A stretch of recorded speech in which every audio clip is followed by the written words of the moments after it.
La Universidad Autónoma Metropolitana, como casa abierta al tiempo, está atenta a los retos educativos que se presentan por esta pandemia mundial. Por ello, desea poner a tu alcance materiales audiovisuales que te ayuden a seguir estudiando y aprendiendo. Aquí te ofrecemos el curso Filosofía de Kant, que se imparte en nuestra licenciatura en Filosofía de la UAM Unidad Iztapalapa. Los saludo a todos, les doy como siempre la bienvenida oficialmente este día a la nueva sesión del 10 de septiembre y si yo no mal recuerdo las cosas, nos habíamos quedado en esta parte de nuestros apuntes. Habíamos ya revisado que los pescados que están bajo la red son empíricamente reales, pero trascendentalmente ideales, que la red son las condiciones epistémicas o condiciones trascendentales y que en sentido estricto eso es lo único trascendental. Eso es lo único trascendental.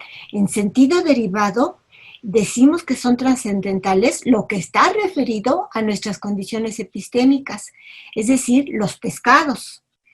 Pero que los peces que andan sueltos, nadando, esos son la cosa en sí, es una realidad que me trasciende y que por ser una cosa en sí, es decir, por no estar referido a la estructura cognitiva del sujeto, me tienen que permanecer desconocidos.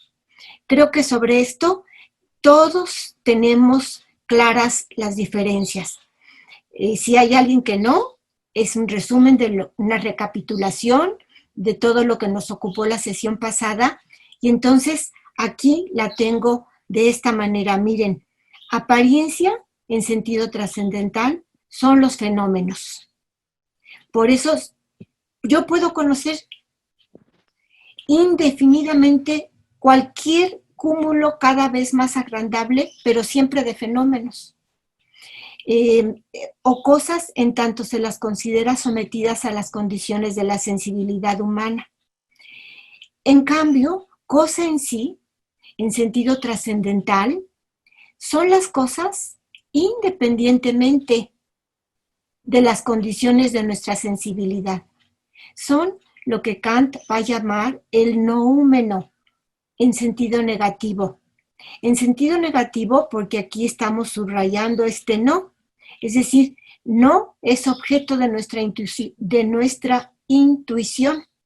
Vamos a ver igualmente que noúmeno, además de este sentido negativo, tiene un sentido positivo. Eso lo vamos a ver después.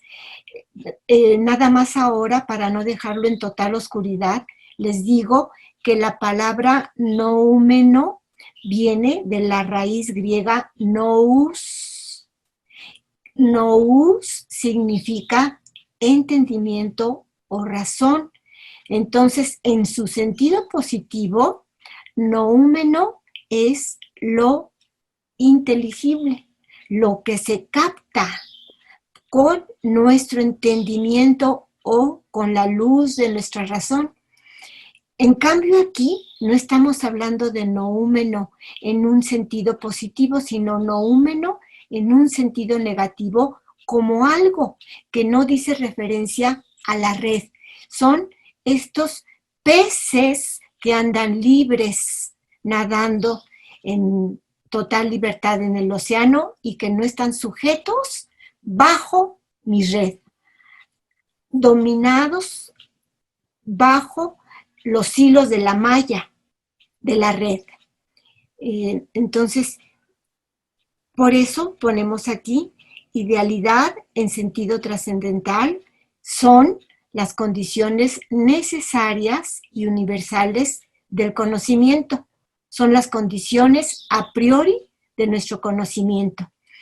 Bueno, entonces, si ustedes se fijan, podríamos decir que el idealismo trascendental es también un realismo empírico. Es como si yo dijera, es el frente y el reverso de la misma prenda. El idealismo trascendental es un realismo empírico. Vamos a decirlo de este modo, para Kant, como para Aristóteles, la realidad es empírica. Ideal, trascendentalmente, son las condiciones que me permiten conocer la realidad empírica. Entonces aquí, realidad en sentido trascendental son las cosas externas a la mente, independientes de la sensibilidad y de sus condiciones. En cambio, apariencia en sentido empírico son los objetos mentales, los objetos subjetivos, las realidades subjetivas, es decir, mis estados psíquicos, que son apariencia en un aspecto subjetivo. Es como en el ejemplo que yo ponía con la pregunta que tenía Rodrigo, es como cuando estoy frente a las flores, donde a mí me parecen de muy vivos colores y a otro dice, pues no, yo no tengo esa percepción de vivos colores, a mí me parecen unas flores, un rojo pues normal, no me parece un rojo excesivamente fuerte. Eso es una apariencia en sentido subjetivo, es el aspecto ilusorio que tiene cualquier percepción sensible, es un aparentar. En cambio, este aparentar es distinto al fenómeno. El fenómeno no es aparentar. El fenómeno es, como habíamos visto acá, los fenómenos aquí, los fenómenos, es lo que está condicionado por la estructura de mi red, por mis condiciones epistémicas. Entonces, los fenómenos, aunque mi conocimiento sea fenoménico, los fenómenos, no por ser fenómenos, es un conocimiento aparente o ilusorio, que no corresponde a la realidad, no. Debemos entonces pasar como último punto ya en lo que estamos concluyendo delineamiento del idealismo trascendental, a decir que el que nuestro conocimiento de la realidad esté condicionado por las posibilidades de nuestra mente, no quiere decir que capturemos lo meramente ilusorio o aparente. No. Tenemos que examinar cuáles son las condiciones de nuestra mente, los elementos que forman su estructura y que intervienen u operan en nuestro conocimiento de la realidad. Entonces, los peces siempre, siempre, siempre son empíricamente reales. Siempre, porque la realidad es empírica. Siempre. Los peces existen fuera de mí. Son empíricamente reales. Ya sea que yo los pesque o ya sea que no los pesque. Ya sea que se conviertan estos peces en pescados o ya sea que sigan nadando fuera de mi red. Los peces son siempre empíricamente reales, porque la realidad es empírica. Esta es la posición de Kant. ¿Ven cómo se acerca a Aristóteles en aquella referencia que hacíamos a la academia, al cuadro que había pintado Rafael, la escuela de Atenas, en donde Aristóteles señalaba aquí para decir que la realidad es empíricamente real? Y Platón señalaba hacia arriba para decir que la realidad es ideal. Bueno, pues Kant se acercaría a la posición aristotélica. Los peces son siempre empíricamente reales, porque existen fuera de mí. Ya sea que yo los pesque o ya sea que no los pesque. Estos peces, si los pesco, no por ello dejan de ser empíricamente reales, sino que además, un plus, además los puedo considerar como pescados, es decir, como referidos a mi estructura cognitiva, a mis condiciones epistémicas. Y aquí los considero en su ser conocidos, es decir, los considero como trascendentalmente ideales. Fíjense, siguen siendo empíricamente reales, pero pasan a ser además considerados como trascendentalmente ideales. Está clara esta importante distinción en que lo empíricamente real es trascendentalmente ideal. ¿Desde qué punto de vista lo empíricamente real es también trascendentalmente ideal? Por eso decíamos, el idealismo trascendental es un realismo empírico. ¿Sí? Ahora, acá vamos a ver. Disculpe, ¿Sí? ¿Quién me habla? Rodrigo, ¿puedo hacer una pregunta? Por supuesto. Nada más para aclarar algo. ¿Podemos conocer cosas trascendentalmente ideales, pero que no son empíricamente reales? Todas las cosas que conocemos, para conocerlas, tienen que ser empíricamente reales y la manera en que las sujeto las convierte en trascendentalmente ideales. Entonces, Pero no hay una realidad que no sea empírica. Fíjate, voy a esto ahora. Si no los pesco, siguen siendo empíricamente reales, pero los considero como no pescados, es decir, como no referidos a mis condiciones cognitivas, y por ello permanecen desconocidos. Entonces, todo lo real es empírico y es trascendentalmente ideal mis condiciones cognitivas, mis condiciones a priori. Nada más. Es con lo que cuento, con la existencia de algo que está fuera de mí, que empíricamente es real.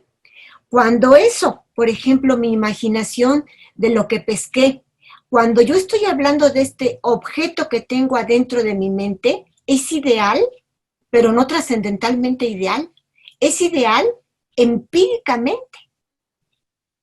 Es un objeto subjetivo, porque es un objeto que solo existe en mí. Es un objeto interno a mí. Su realidad, vamos a decirlo así, su realidad es subjetiva. Su realidad no es extramental. Lo extramental siempre será empíricamente real. Y además trascendentalmente ideal. Esto es con lo único que cuento.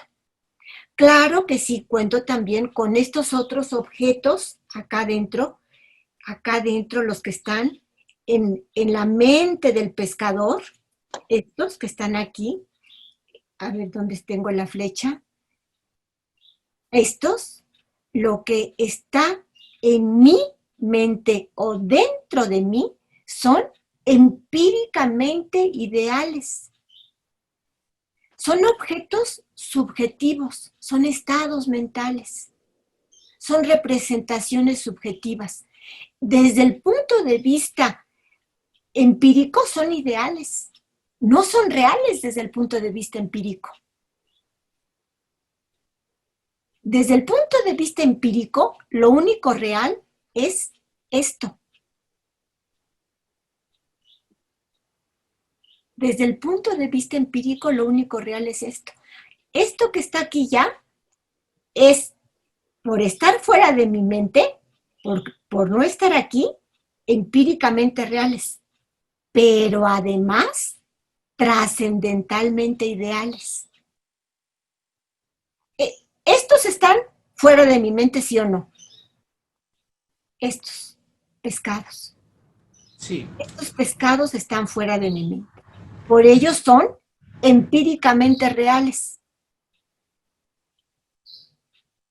Por estar fuera de mí, son objetos objetivos. Pero por estar sujetos bajo la red, además de ser empíricamente reales, son trascendentalmente ideales. Estos están fuera de mí, son empíricamente reales, pero por no estar sujetos bajo mi red, son una realidad más allá de no nada más de mí, sino además de mi estructura cognitiva. Es decir, no los puedo considerar más que como noúmenos en sentido negativo. ¿Hay alguna duda por el momento? No, ya. Casi estamos a punto de terminar. Guarden bien estas notas por si cuando regresen tienen alguna duda para ulteriores sesiones. Lo único trascendentalmente ideal es nuestra estructura cognitiva. Es lo único trascendentalmente ideal. Y comparte esa idealidad trascendental todo lo que queda definido o determinado por relación a dicha estructura cognitiva. Cuando yo digo nuestro conocimiento se limita a lo fenoménico, cuando Kant dice esto se puede entender en dos sentidos bien diferentes, en dos sentidos bien distintos. Se puede entender que lo fenoménico, fíjense, equivale a que no conocemos las propiedades que un objeto posee realmente, sino que solo conocemos aquellas que parecen poseer para un observador particular. Si así entiendo fenoménico, Kant no tendrá nunca acceso a lo objetivo. Kant será el subjetivista por el que preguntaba Saúl en la primera ocasión. Pero esta no es la manera como Kant entiende su posición. Esta sería, vamos a decirlo, la posición de Berkeley o la posición de Descartes, que conoce el yo pienso, lo interno a mí, no lo exterior a mí. Sin embargo, yo puedo entender lo fenoménico como Kant dice que debe de entenderse. Y de esta otra manera tiene un sentido muy distinto. Nuestro conocimiento se limita a lo fenoménico, puede entenderse como que esta tesis significa que lo que el ser humano conoce depende de ciertas condiciones a priori que manifiestan la estructura o funcionamiento del aparato cognitivo del ser humano. Este es el giro copernicano. No podemos decir que se conoce un objeto sin hacer referencia al sujeto.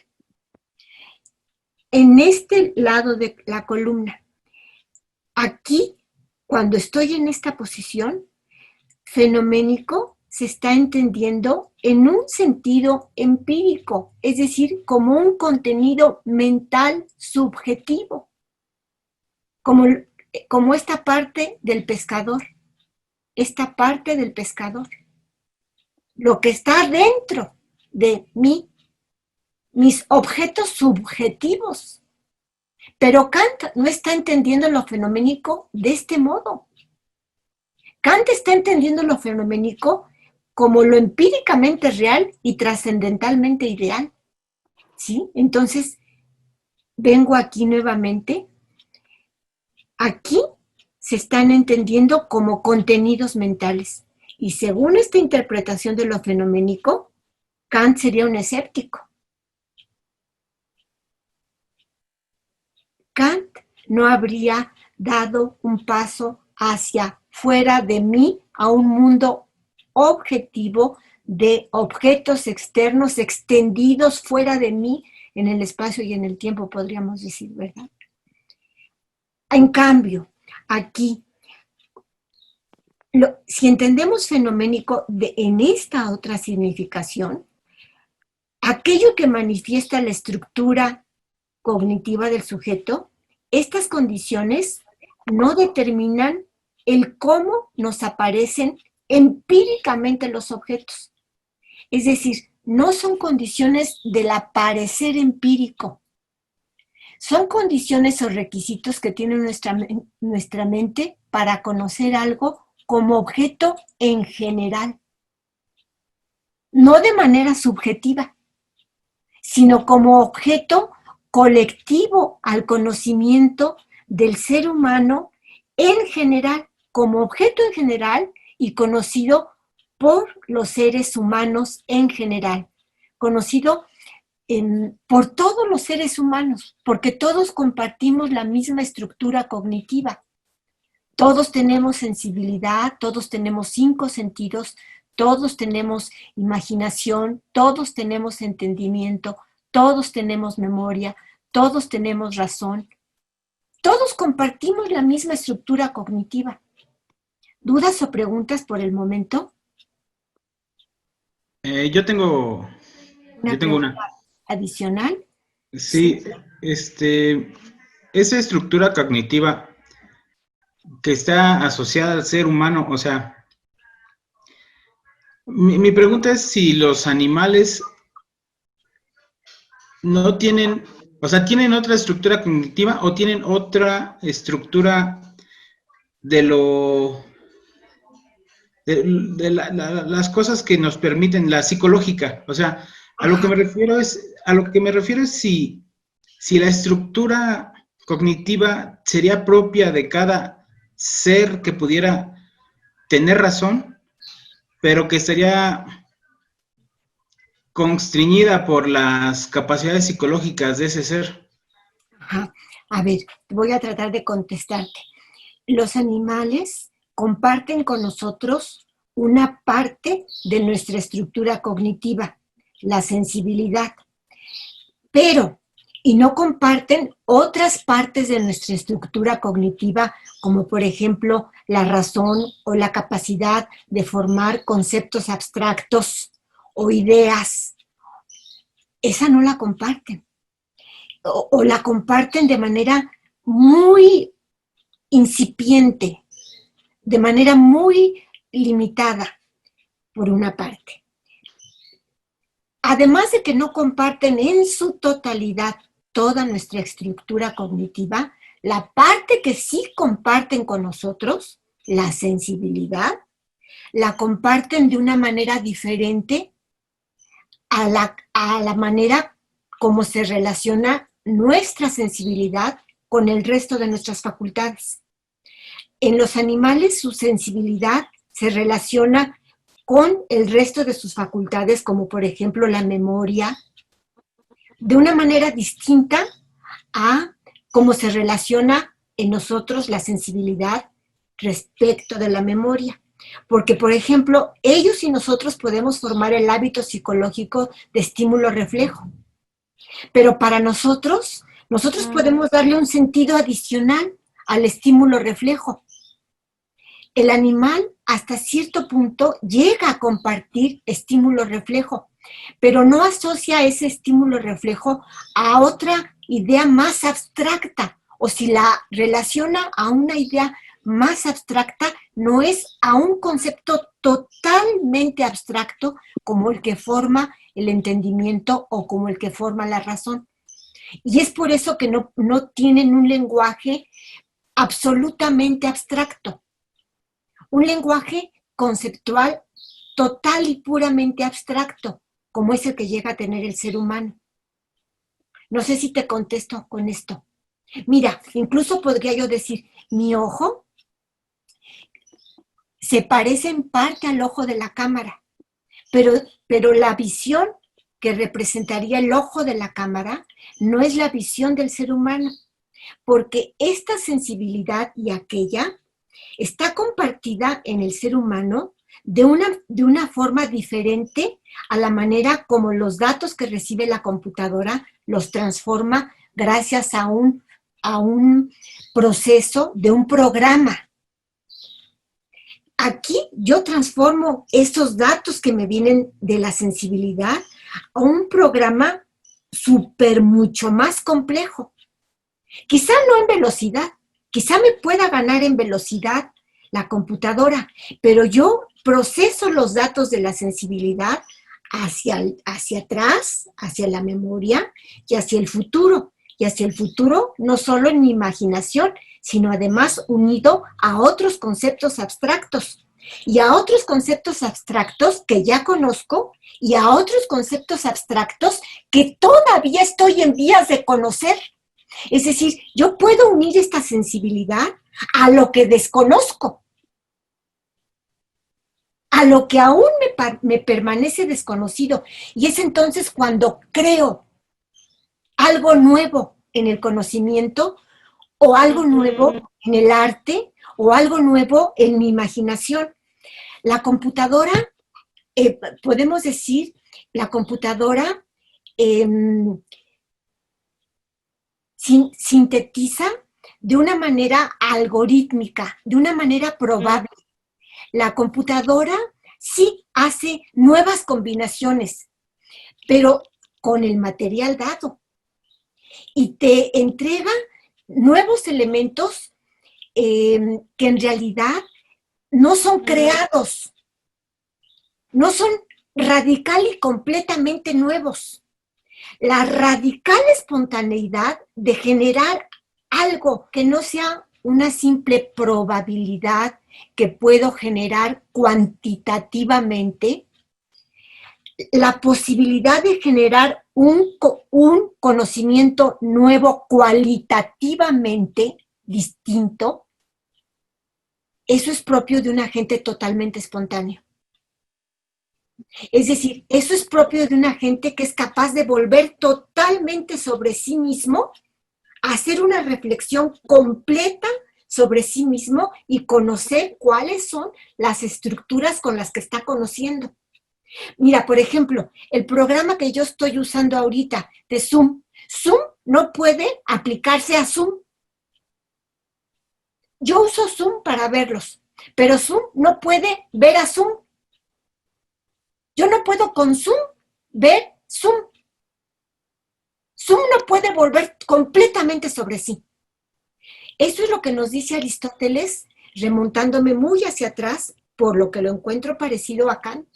Fíjate a lo que voy, Rodrigo. La mano no puede sentir su tocar, tal y como el ojo no puede ver su mirar, tal y como el oído no puede oír su oír.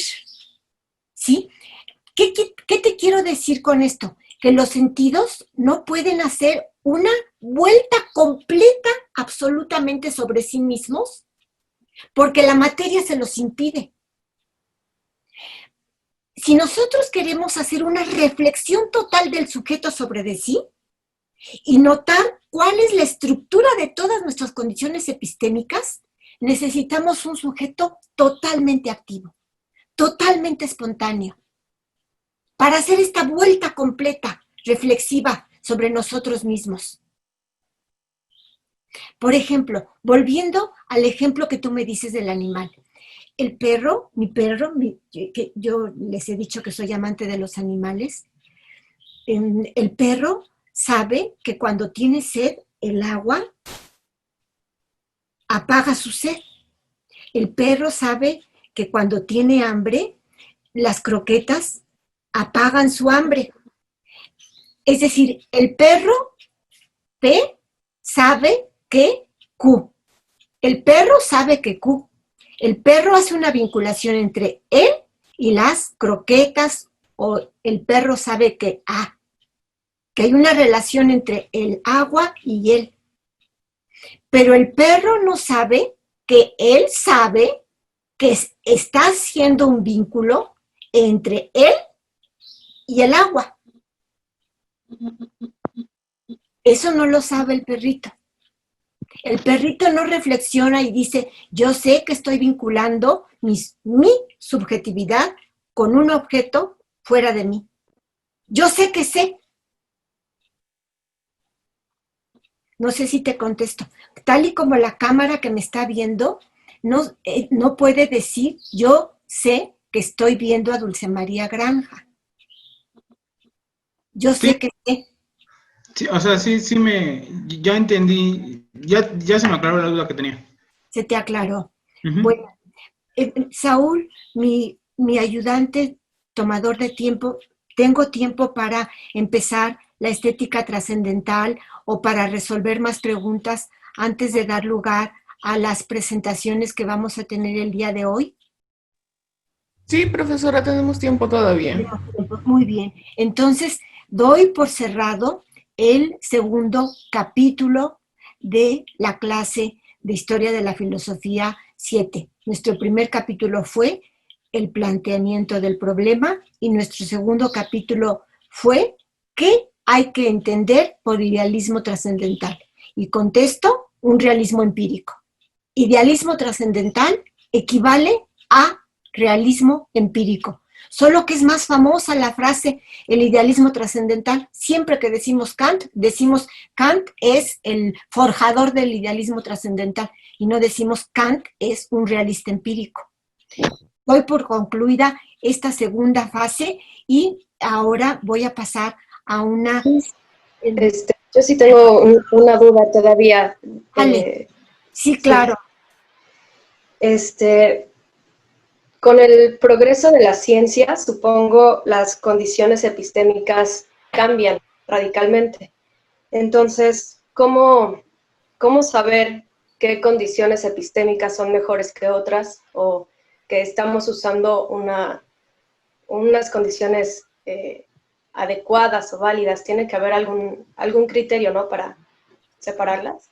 A ver, eso, si ustedes se acuerdan la pregunta que formuló Saúl y la que formuló precisamente Rodrigo, con las que terminábamos la sesión pasada, donde precisamente Saúl decía, puede ser que con la educación aumenten mis condiciones epistémicas.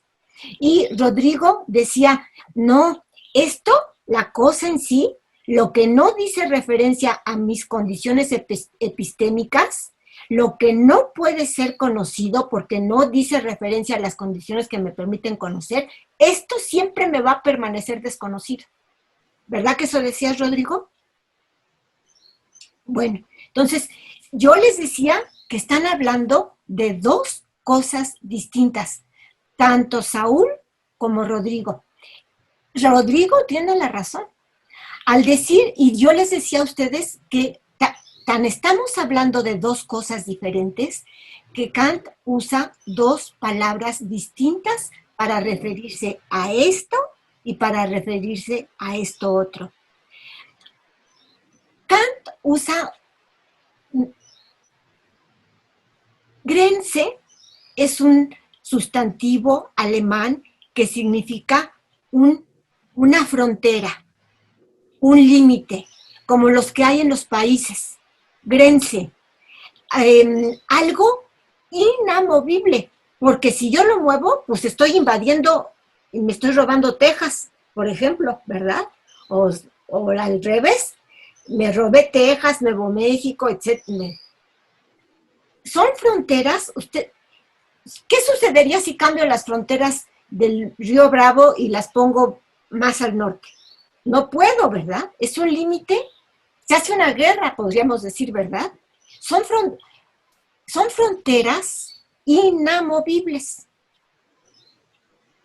En cambio, hay otras fronteras. Este es un límite en sentido estricto.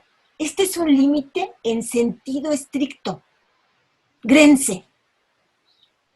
En cambio, hay límites que no son límites en sentido estricto, que son límites en un sentido más laxo. Es decir, que son barreras que pueden ser rebasadas. Y, por ejemplo, puedo imaginarme un avión que rompa la barrera del sonido y que sea un avión ultrasónico, porque tiene nuevos motores, porque su diseño es de tal modernidad, porque avanzó la física y hay mucho diferencia entre los aviones de los hermanos Wright y los aviones ultrasónicos, los F no sé cuál, que tienen no sé qué país, ¿verdad? Schranke es una barrera, es decir, es un límite que yo puedo hacer que se vaya alejando. Yo puedo hacer, por eso es que mi conocimiento es fenoménico, porque yo puedo hacer, yo puedo tener un límite indefinido, yo puedo tener un aumento indefinido de conocimientos fenoménicos. Lo que yo no puedo tener es espacialidad, y lo que yo no puedo dejar de tener es espacializar y temporalizar, es causalizar y substancializar. Yo no puedo afirmar, yo no puedo dejar de afirmar o de negar. Si yo quiero expresar un conocimiento, tiene que ser o afirmativo, o negativo, o indefinido. Si yo quiero expresar cualquiera de los conocimientos que manifieste yo, tiene que ser de algo espaciotemporal. Aunque mi espacialidad sea la de la geometría euclidia, o de la geometría de Liebman, o de la geometría de Lobachevsky, estoy hablando en estos tres casos de diferentes determinaciones empíricas de la geometría. En la euclidia, en donde la distancia más corta es la recta. La de Riemann, que es donde regreso al ejemplo, la distancia más corta entre dos puntos es la recta.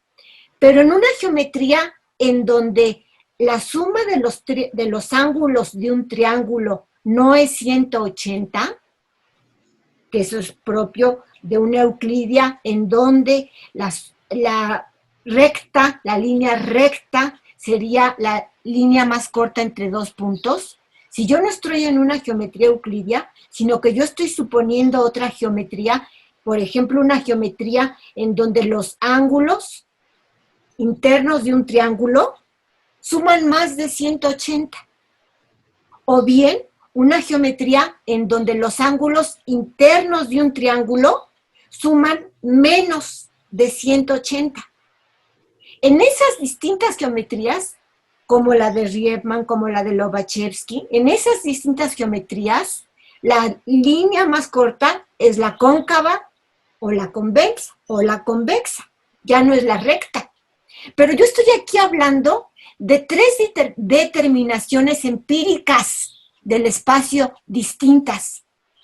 Y lo que se está suponiendo atrás de esto es la espacialidad.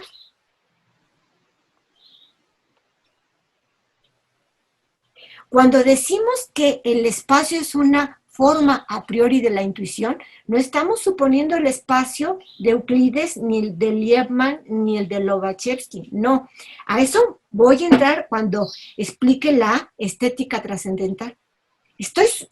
Vamos a hablar de qué significa que el espacio sea una forma a priori para percibir algo como simultáneo a mí, como existente fuera de mí y simultáneamente a mí. Vamos a necesitar del tiempo para que yo pueda percibir a un objeto como externo a mí y sucesivo. Pero ese va a ser otro momento de la estética trascendental, el del tiempo.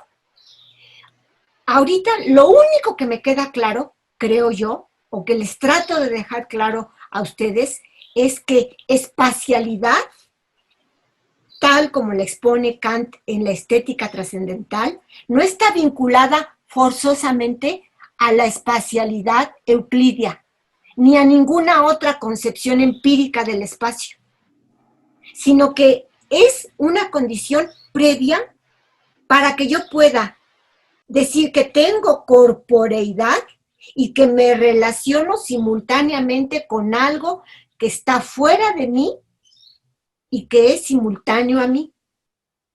No sé si con eso contesto la diferencia de lo que a Alejandra. Aquí tengo condiciones o límites aquí tengo verdaderas fronteras que no puedo cambiar. Puedo hacer microscopios, puedo hacer o microscopios y cada vez más perfectos y que me lleguen a mostrar las partículas atómicas cada vez más potentes, o puedo hacer telescopios que me permitan ver cada vez más lejos, pero de todas maneras estoy suponiendo algo externo a mí. Estoy suponiendo que yo soy corporal y estoy suponiendo que eso que está fuera de mí también es corporal y coexiste con mi corporaleidad. ¿Sí está claro? Aquí, sea el avance que tenga la ciencia, la física, sea el que sea, aquí estoy hablando de condiciones que me permiten que exprese los conocimientos que tienen un cúmulo infinitamente agrandable, un avance infinitamente agrandable.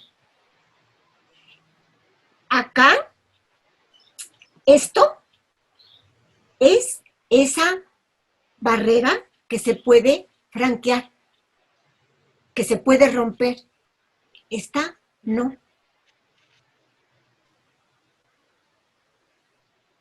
Siempre que quiera conocer sensiblemente, tendré que conocer espaciotemporalmente. Eso es lo que está diciendo la estética. Mi conocimiento de lo externo a mí presupone la espacialidad y la temporalidad. No sé si contesté. Por más que avance la ciencia, por más perfectos que hagan los microscopios o los telescopios, necesito la representación. Están suponiendo la representación de espacialidad y de temporalidad. No hay un solo telescopio que no esté presuponiendo, cuando reflexionamos sobre lo que me permite conocer el telescopio o el microscopio, cuando reflexiono sobre eso, examino mi red y me doy cuenta que sin espacio y sin tiempo no puedo conocer un objeto como objetivo. Sin espacio y sin tiempo no puedo conocer objetos objetivos que son trascendentalmente ideales porque dicen referencia a mi red. Ya, ok. ¿Sí te contesté? Sí, más o menos. Creo que yo me refería a la parte de es que sí se pueden extender, no a lo de espacio y tiempo, que sí entiendo que son condiciones ya implícitas en cualquier extensión, en cualquier extensión de nuestro. Ya, sino un poco más de los límites que sí podemos extender, cómo distinguir las explicaciones válidas de las que no. Muy bien. ¿Cuál criterio, podríamos decir, cuál criterio de verdad, con qué criterio de verdad vamos a conocer lo fenoménico? ¿Sí? ¿Esa sería tu pregunta? Bueno, sí. Yo te voy a contestar de esta manera. Frente a una pregunta fenoménica, yo tengo que dar una respuesta fenoménica. Es decir, el determinar si lo más adecuado para conocer este mundo en el que me muevo no es la física relativista, sino la física de Newton, eso me lo tiene que contestar la física. Eso no me lo va a contestar la filosofía. Para moverme en este mesocosmos, no voy a aplicar la física, voy a decirlo de manera positiva, en este mesocosmos, los puentes se caen según las leyes de la gravitación de Newton. Y aunque en el espacio yo considere que vale para predecir determinados fenómenos y necesite de la teoría de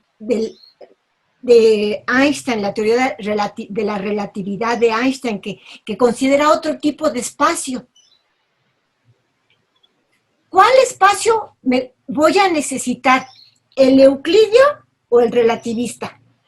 Esa es una pregunta empírica cuya respuesta tiene que ser empírica.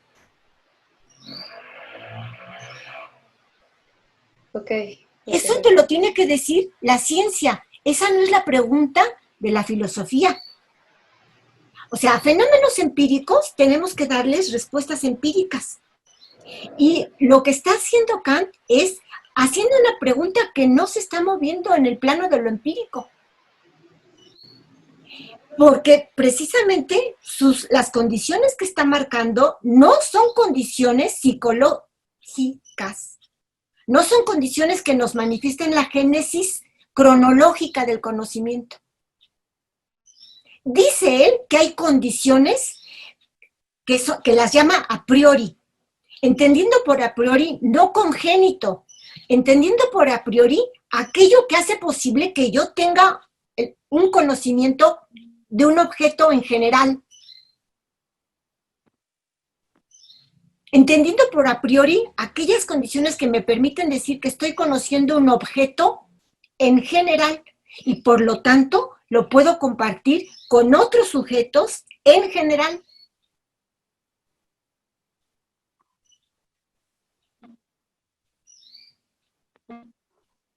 ¿Sí?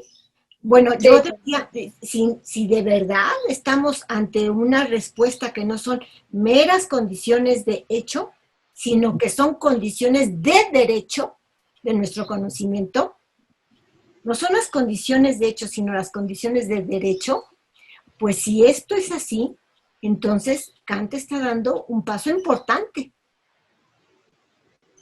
en la filosofía. O lo voy a decir ya para no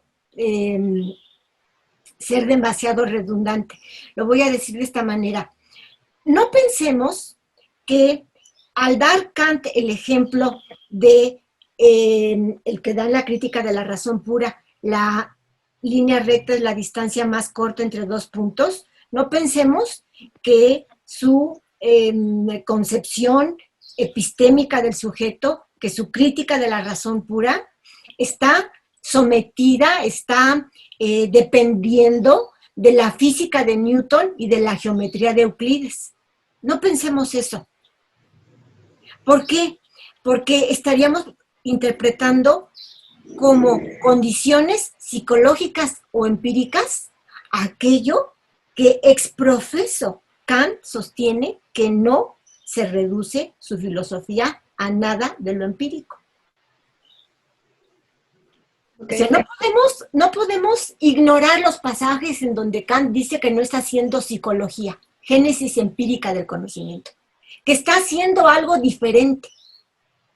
No podemos decir, ay, no, Kant es un subjetivista, entonces estos pasajes en donde dice que son condiciones trascendentales que no me gustan, pues yo las interpreto de manera psicológica.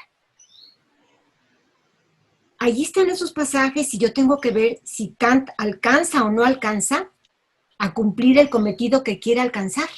Pero lo que no puedo hacer es ignorar esos pasajes o ex profeso leerlos de una manera en que el autor dice, no quiero dar a entender esto. No quiero dar a entender que estoy hablando de una condición empírica del conocimiento, ni que estoy hablando de determinaciones empíricas del espacio. Esas pueden ser muchas. Estoy hablando de la espacialidad como condición trascendental, como condición a priori, sin la cual no puedo representarme un objeto como corporal y externo a mí. Okay. ¿Sí? Contesté a Ale. Yo sé que estoy en una parte que nos cuesta trabajo porque efectivamente es una revolución, ¿verdad? Sí, creo que ya quedó más claro eso. Muy bien. Entonces, díganme si hay alguna otra pregunta, alguna otra duda? Profesora, ¿Sí? a mí no me quedó claro todavía qué es lo Discúlpame, trascendental. ¿quién está? Sara, ¿Sara? sí, Sarita, bueno, ¿sí? sí, tengo, como que no me queda claro lo de trascendentalmente ideal, como que no. ¿Me Em, podría dar otro ejemplo? O aparte el de los peces, que pues mira, la sesión pasada en la que tú no estuviste, justamente dimos sí, varios ejemplos, ¿verdad? Dimos varios ejemplos y a lo mejor justamente con la tarea que nos dijo Alejandra que iba a realizar sobre el problema de la vida de Helen Keller y cómo es que llega a partir sin contar con todos los elementos que componen a nuestra sensibilidad, como son la vista y el oído, pero sí teniendo tacto, piel, que aquí quiero nada más, siempre me acuerdo en esto de Aristóteles, que Aristóteles dice que la piel es, el tacto, es el único sentido que solamente tiene el ser humano. Porque no lo tienen, bueno, hasta cierto punto lo comparte el chimpancé y los primates, porque en sus manos, en sus manos no tienen pelo, pero todos los demás animales no comparten el tacto. Bueno, entonces, perdón por la desviación, pero me parece una observación muy aguda esta de Aristóteles, que diciendo que es el sentido exclusivo del humano. Regresando al problema que habíamos dejado, el de Helen Keller, decíamos que era un caso de llamarnos la atención que nos podría ilustrar mucho la diferencia entre intuición y concepto. Y cómo esta mujer, que habiendo nacido con una sensibilidad muy limitada, porque sí tenía olfato, sí tenía gusto y sí tenía tacto, pero no tenía ni vista ni oído, pudo llegar a formarse conceptos abstractos, a punto tal que se graduó de física en la universidad. Pudo llegar a hablar, porque siendo sorda, pues no podía emitir sonidos su garganta. Logró aprender a hablar, a articular palabras. Bueno, es un ejemplo, creo yo, muy bueno, y yo me quisiera darles el lugar a Alejandra y a dónde está, luego nos cambia, el Zoom nos cambia la vista de los participantes, a Rodrigo, que vamos a empezar con el cometa, o por dónde vamos a empezar. Sí, está bien. ¿Sí? Entonces, les dejo la palabra, cedo la palabra, les doy paso a las intervenciones que van a tener ustedes el día de hoy. Ok. Claro. ¿Tú primero o cómo? Sí, es rápido. ¿Tienen algún material que nos quieran compartir? No, Voy a dejar de así. compartir la pantalla, o todavía quieren que se la siga compartiendo, mi pantalla. No, así está bien. ¿Está bien? Muy bien. Rodrigo, te escuchamos. Ok, Te escuchamos con atención. ajá. Yo tenía que hacer algunas precisiones acerca del cometa Halley, que fue el ejemplo que nos puso la profesora acerca de cuando yo preguntaba sobre cómo podemos tener certeza de sucesos futuros. Bueno, ese fue el ejemplo que puso la maestra. Bueno, el cometa tiene ese nombre por el primer astrónomo que calculó su órbita, pero no fue su descubridor. Se tiene registro se tienen registros del cometa desde 200 años antes de Cristo, pero no se identificaba que era el mismo astro, era el mismo cuerpo. Entonces se veía, pues hacía la observación, el registro, pero no se identificaba. Y es una cosa curiosa porque es uno de los pocos cometas que pueden ser vistos 2 veces en la vida de un ser humano.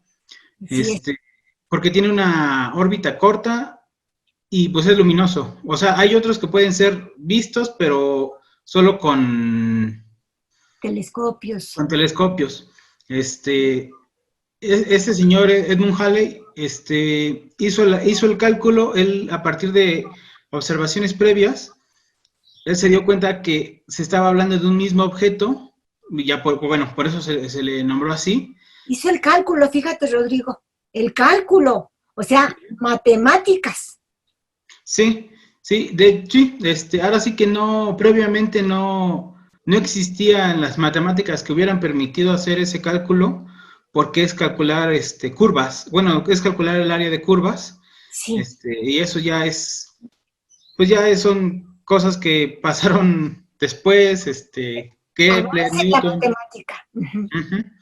Y bueno, hay un detalle que me parece interesante, que es el de su periodo, el de su ciclo, que es que tiene 75.3 años para que pase por su punto más cercano al Sol. Pero para nosotros, o sea, en términos de observación desde la Tierra, hay dos, bueno, no hay dos, sino hay un rango de tiempo que puede ser de 74 a 79 años, dependiendo de dónde esté la Tierra en ese momento. Entonces, eso, digamos que eso dificulta las observaciones y los cálculos. ¿Por qué no es trivial calcularlo?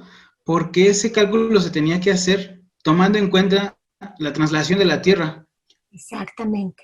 O sea, si la Tierra fuera un punto fijo con respecto al Sol y al cometa, hubiera sido más fácil. Pero al ser un periodo variable, pues eso dificultó que se identificara como un mismo objeto. Y ya, bueno, ahora sí que esos son los datos importantes que tengo. Creo que es lo más... Sí. A ver, podríamos decir, pero ¿cómo si nadie ha abandonado el planeta Tierra? ¿Cómo si no tenemos esa nave espacial maravillosa que nos permita ver el sistema solar? ¿Cómo fue que Copérnico dijo, no, la Tierra es la que gira y el Sol no se mueve? ¿Cómo se hizo esa revolución? ¿Sí? Entonces, esa es nuestra pregunta en la filosofía de Kant. ¿Por qué nos pasamos del objeto al sujeto? ¿Por qué dio ese paso Copérnico? Porque pretendió resolver los movimientos extraños que tenía Marte. Porque Marte parecía, déjenme decírselos así, como cangrejo. Un pasito para adelante y 2 pasitos para atrás. Un pasito para adelante y 2 pasitos para atrás. Mientras todos se veían que se movían uniformemente, Marte no. Marte para adelante y para atrás. Entonces, ¿cómo estamos ante una cosa tan extraña? Eso se tiene que resolver. No puede ser que vaya para adelante y para atrás. Pues, ¿qué clase de órbita es esa? ¿Verdad? Extraordinaria. Bueno, hay otra vez cálculo, ¿verdad? Y podríamos decir, sí funciona la matemática, o podríamos decir, la matemática tiene que ver con la física. Lo que nos dice la matemática y lo que nos dice la física tiene conexión. Y podríamos seguir, lo que nos dice la física va a tener conexión con lo que nos dice la química. Y lo que nos dice la matemática y la física y la química tienen conexión, están relacionados con la fisiología, con la que funcionan las células y todo nuestro cuerpo. Entonces, ¿frente a qué estamos? Frente a un cúmulo que se va agrandando de conocimientos fenoménicos, siempre fenoménicos, pero que puede aumentar, puede crecer todo lo que hasta lo inimaginable, ¿verdad? Sin embargo, la estructura cognitiva es siempre la misma. El espacio y el tiempo, la afirmación, la negación, la categoría de cantidad, cualidad, la relación, la causalidad, la sustancia, el accidente, etcétera. Pero allí ya me estoy pasando hacia la analítica y ahorita no quiero más que quedarnos en la espacialidad y en la temporalidad, con las que aparece aritmética y geometría, para hacer espacialidad, geometría, temporalidad, aritmética. ¿Sí? ¿Sí, Rodrigo? Y Sí. de una buena vez quieres expresar lo del color rojo, la diferencia entre las flores rojas, mi percepción, mi visualización de lo rojo y el concepto de rojo, ¿o no tienes? Profesora, lo del color rojo me tocaba a mí. Alfredo, muy bien. Pues bueno, entonces vamos a darle la palabra a Alfredo y a decirle a Rodrigo que lo hiciste muy bien, Rodrigo. Creo que nos mostraste en dónde está esa dificultad. A mí me tocó ver el cometa Halley y es una cosa maravillosa porque se ve el cielo lleno de una cauda de luz preciosa. Y bueno, pues quién sabe si me toque, pero espero que me toque, pero quién sabe. Alfredo, tienes la palabra, entonces platícanos sobre el rojo, si nos quieres platicar sobre el rojo. Ok, bueno, es relativamente muy corto, son datos muy pequeños, pero en el aspecto visible de la luz a través del ojo humano, el color rojo corresponde de los 650 nanómetros hasta los 750 nanómetros. A partir de los 750 en adelante comienza ya la visión que sería infrarroja. Sí, y ese por un extremo, infrarroja. Por el otro extremo, ¿qué sigue? ¿Qué color?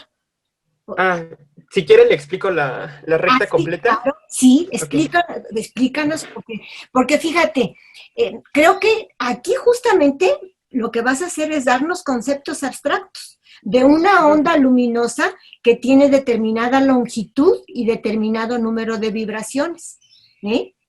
Y eso lo tienen todos los colores. Podríamos decir, eso es lo común a todos los colores. Esos son los colores en general, como objetos en general. ¿Sí?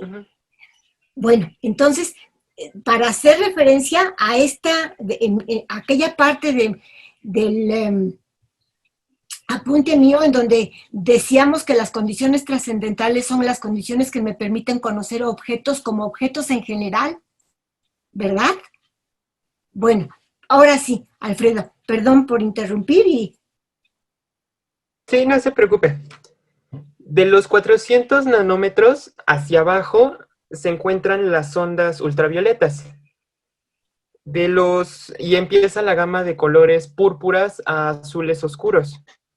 De los 750 a los 500 nanómetros corresponde a la gama de colores azules celestes y comienzan los verdes agua y los colores de tipo militar o de tipo bandera. De los 500 nanómetros hacia los 550, el color se empieza a hacer cada vez más claro, llegando a los verdes pasto o al verde lima y llegando un poco incluso a rozar con los amarillos. Sí. De los 550 nanómetros a los 600 nanómetros corresponde a toda la gama de amarillos y a una muy leve parte de los colores tipo fluorescentes, como el verde específicamente. De los 600 nanómetros a los 650 corresponde a toda la gama de naranjas. Y de los 650 a los 700 corresponde a una gama de rojo, pero es un poquito tenue, pero sigue siendo un aspecto visible del color rojo. Y ya del 700 a los 750 sigue correspondiendo a la gama de rojos, pero tienden a hacerse un poco más opacos y más oscuros, como el vino o el color begoña, o el escarlata, de ese tipo de colores. Y ya del 750 nanómetros en adelante corresponde a toda la gama que sería infrarroja, que son frecuencias extremadamente bajas. Extremadamente bajas. Bueno, fíjate, tenemos una explicación física del color, una explicación en donde de todas maneras yo estoy suponiendo espacialidad y temporalidad. Más aparte, voy a suponer determinadas categorías, pero eso cuando entremos a la analítica. Y ahorita por el momento creo que le estás contestando muy bien a Rodrigo, que decía, es que cómo no entiendo la diferencia entre tener una percepción y tener una idea. ¿Cómo está la diferencia? ¿Sí? ¿Quién quiere agregar? O le damos la palabra a Alejandra, y te felicito a ti también, Alfredo, porque sí, están participando, quiere decir que se están interesando por cuestiones en las que creo yo que debemos interesarnos como seres humanos. ¿Cómo es que puedo pretender objetividad en mi conocimiento? ¿Cómo es que puedo pretender validez en mi conocimiento y no solo subjetividad y relativismo? Esa es una pregunta grave, es una pregunta pesada, ¿verdad? De peso pesado en filosofía. ¿Por qué mi conocimiento puede ser objetivo? Es válido hacer generalizaciones. Bueno, ¿algo más que quieras agregar, Alfredo? No, ya sería todo. Les compartiría la visión, pero la imagen, pero tuve un poco de problemas y terminé anotando Nada más más. los datos que hacer una gráfica. Bueno, pues si para otro momento tienen algo que compartir, así como yo les comparto mis apuntes, con mucho gusto, porque, como les digo, esta es una carpeta comunitaria colaborativa y todos estamos aprendiendo entre todos, ¿verdad? Entonces, si después lo tienes, no importa que sea después, ¿eh? Lo Sí, mismo muchísimas gracias. a Rodrigo, lo mismo, si después tienes cosas adicionales que quieras decir, miren, me encontré esto para ilustrar tal cosa que vimos en la clase, bienvenidas todas sean ellas, ¿sí?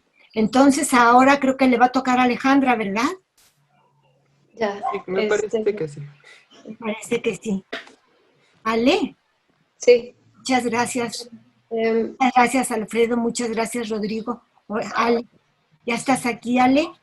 sí, sí me escuchan bien, ¿no? Yo sí, los demás, todos los demás. Sí, compañera, te escuchamos bien. Ok, Sí. ok. Bueno, de Helen Keller, que ella había nacido originalmente como una niña común y corriente, pero a los 19 se enferma. No saben muy bien de qué, pero era una cosa estilo sarampión o meningitis, y entonces tuvo secuelas ya graves y perdió totalmente la visión y la audición. Y bueno, lo interesante de su caso es que a pesar de esto pudo aprender a comunicarse con las facultades que le quedaban. Por ejemplo, a través del sentido del tacto, tuvo una instructora que le deletreaba las palabras con códigos específicos, haciéndole pues distintas señas en la mano, ¿no?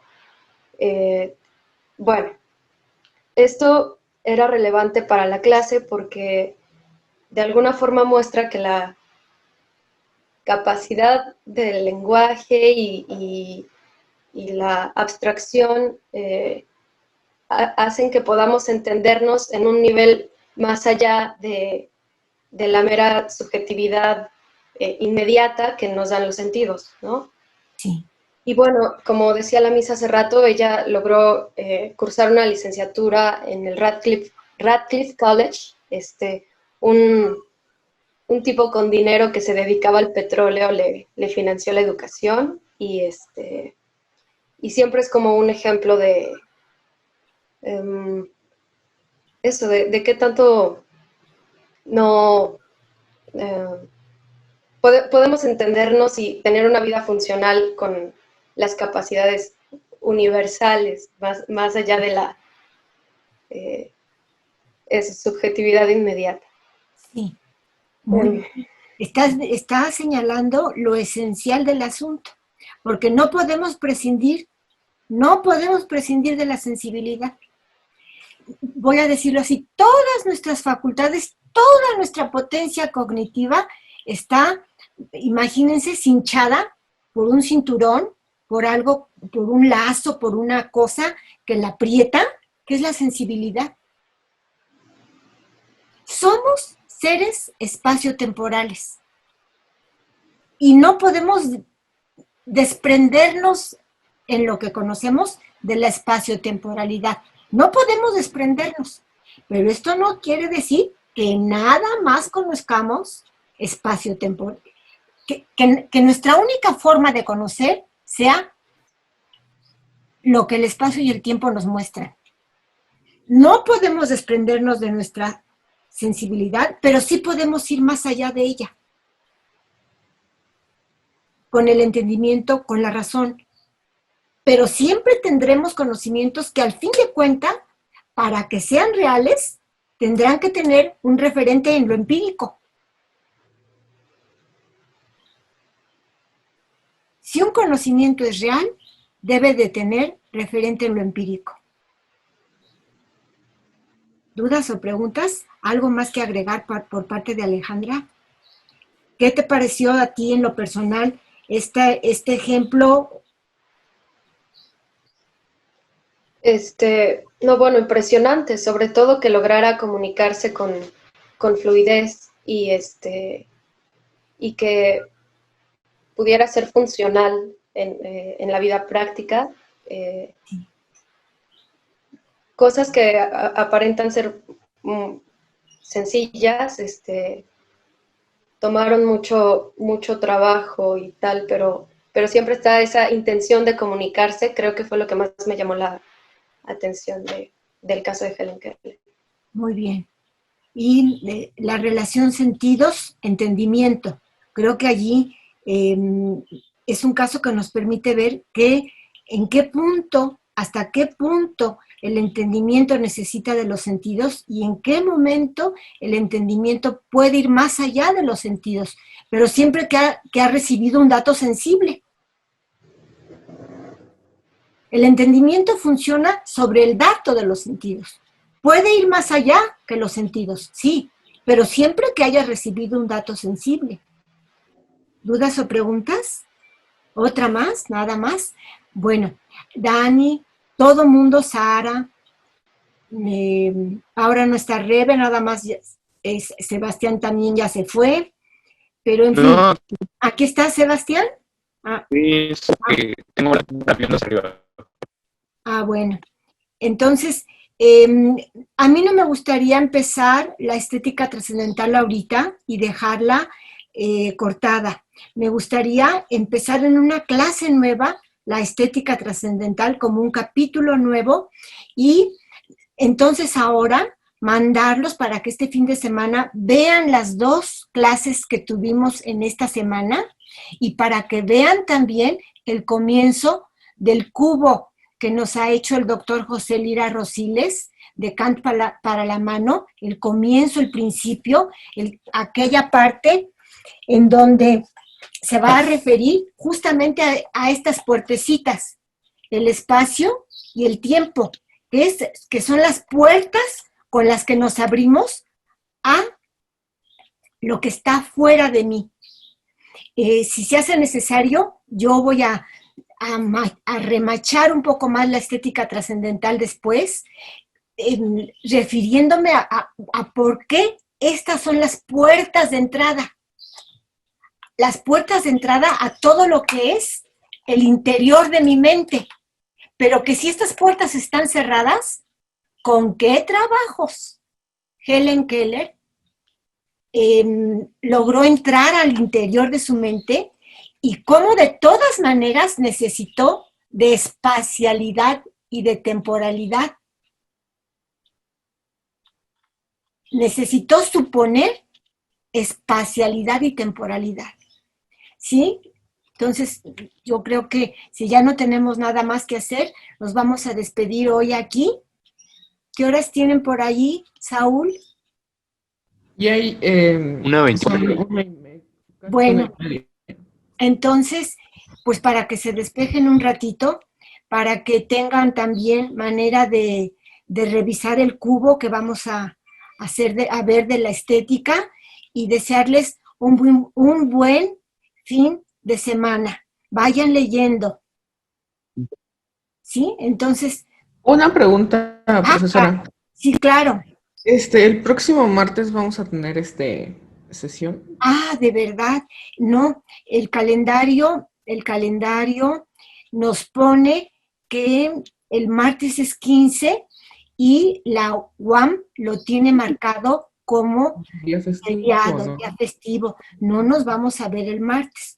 La próxima semana nada más vamos a tener una sesión, la correspondiente al día jueves. ¿Sí? Está bien. Tienen un lapso bastante grandecito para que vean, regresen a